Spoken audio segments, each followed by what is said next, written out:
Assalamualaikum warahmatullahi wabarakatuh.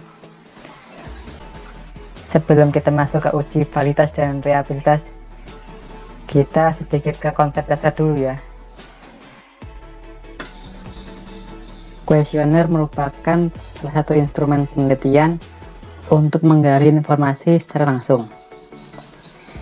Informasi yang didapat dari kuesioner perlu diuji validitas dan reliabilitasnya. Uji validitas menunjukkan apakah kuesioner tersebut mampu mengukur apa yang harus diukur. Contohnya, kuesioner untuk mengukur tingkat kepuasan. Apakah masing-masing pertanyaan mampu mengukur tingkat kepuasan yang dimaksud? Sedangkan uji reliabilitas menunjukkan konsistensi atas hasil ukuran, walaupun digunakan untuk mengukur berkali-kali. Apa kegunaan uji validitas? Uji validitas digunakan untuk mengukur sah atau valid tidaknya suatu kuesioner. Hasil penelitian dianggap valid apabila terdapat kesamaan antara objek yang terkumpul dengan data yang sesungguhnya terjadi pada objek yang diteliti.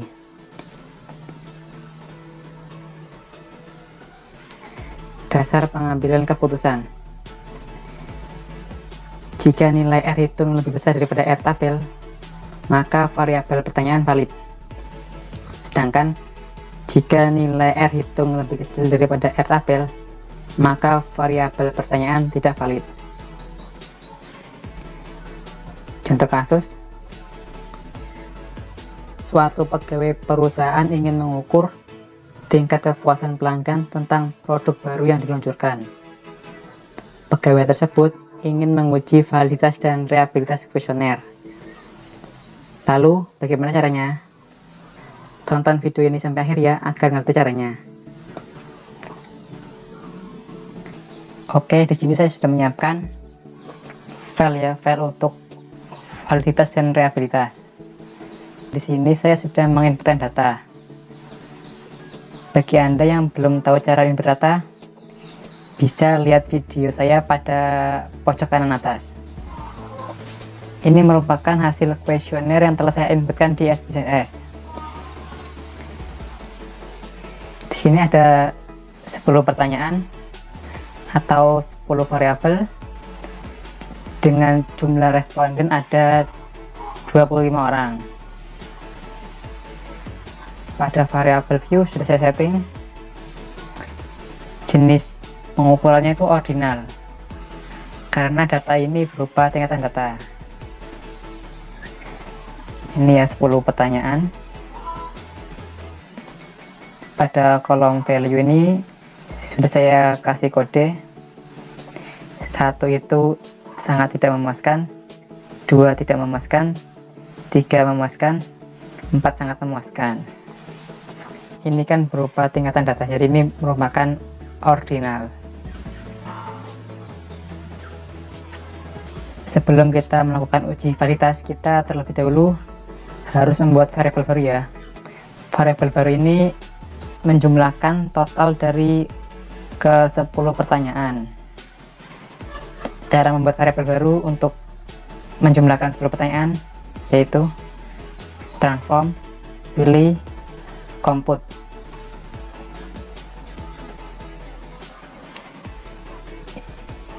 Target variabel kita beri nama, misalnya total.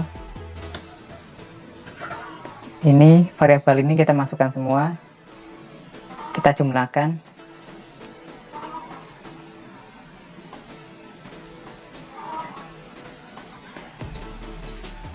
Ini ya, kita jumlahkan sampai semuanya.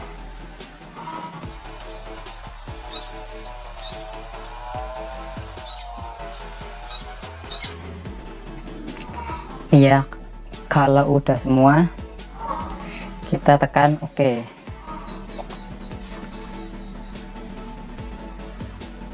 Ini muncul keterangan ya, variable name contain illegal character. Jadi pada ini ya, pada membuat variabel lama kita nggak boleh ada spasi.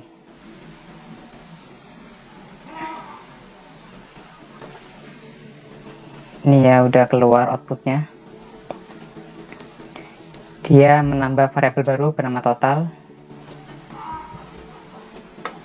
Kita hilangkan aja nolnya. Ini dibikin 0 pada desimal. Setelah sudah membuat variabel total, kita lanjut ke uji validitas. Caranya analyze, pilih yang correlation, terus pilih bivariate. Ini kita pilih semua, Ctrl A, kita masukkan pada kolom variabel. Terus ini pilih person, ini to tail, terus centang flag significant correlation. Selanjutnya klik OK.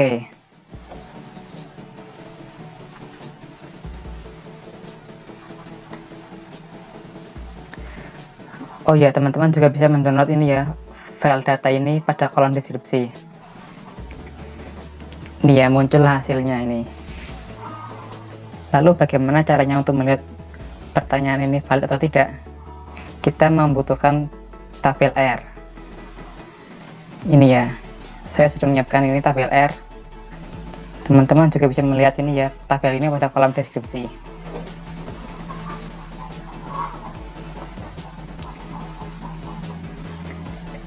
Di sini P1 itu kan pertanyaan 1, pertanyaan 2 sampai pertanyaan 10. Yang perlu kita perhatikan untuk uji validitas, kita hanya melihat ininya saja, Pearson correlation pada bagian total. Nanti total ini pada baris Pearson correlation kita bandingkan dengan tabel R. Kita kembali ke dasar pengambilan keputusan. Apabila nilai R hitung lebih besar daripada R tabel, maka variabel pertanyaan ini valid. Sebaliknya, jika nilai R hitung lebih kecil daripada R tabel, maka variabel pertanyaan ini tidak valid. Yang ini 0,801 itu merupakan R hitung.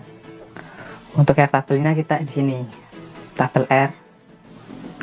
Lalu caranya kita pilih yang ini pada kolom N. Kita sesuaikan dengan jumlah responden. Di sini kan saya menggunakan 25 responden ya.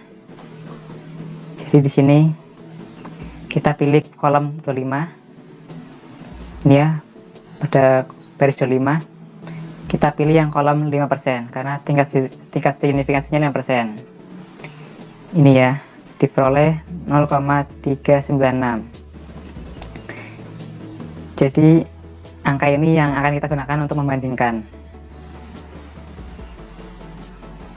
Kita kembali ke SPSS. Di sini ya, pada variabel P1 nilai Pearson correlation-nya tuh 0,801, lebih besar daripada nilai R. Nilai R nya kan tadi 0,396. Maka pertanyaan 1 ini valid. Hal yang sama juga untuk pertanyaan selanjutnya. Pertanyaan 2 itu 0,740, lebih besar daripada R ya, jadi valid. Ini P3 juga valid, P4 valid, P5 valid, P6 valid, P7 valid, P8 valid, P9 valid, P10 valid. Jadi ini ya, jadi semua variabel pertanyaan ini valid.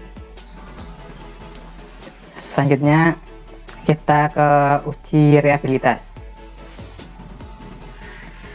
Apa kegunaan uji reabilitas? Uji reabilitas digunakan untuk mengukur konsistensi variabel penelitian. Suatu variabel dikatakan reliable atau handal jika jawaban responden terhadap pertanyaan konsisten atau stabil dari waktu ke waktu.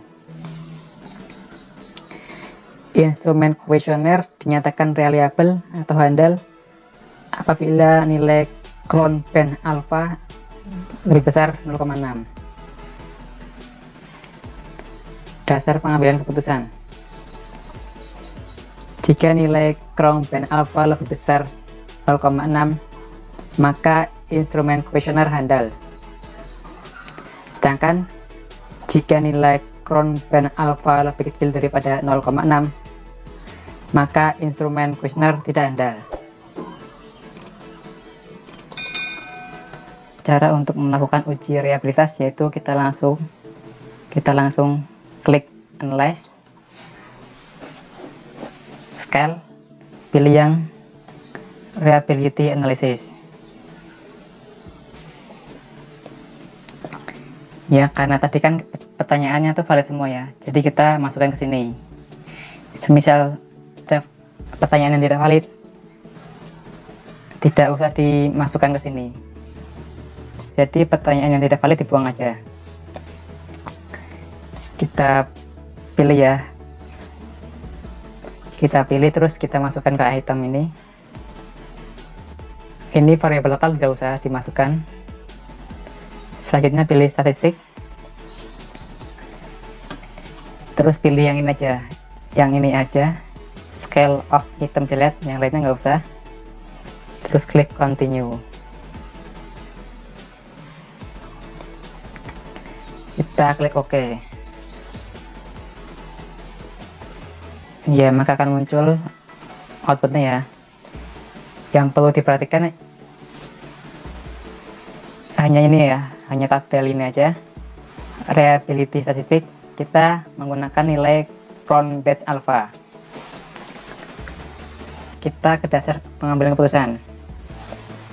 Jika nilai crown band alpha lebih besar daripada 0,6, maka instrumen kuesioner handal atau reliable.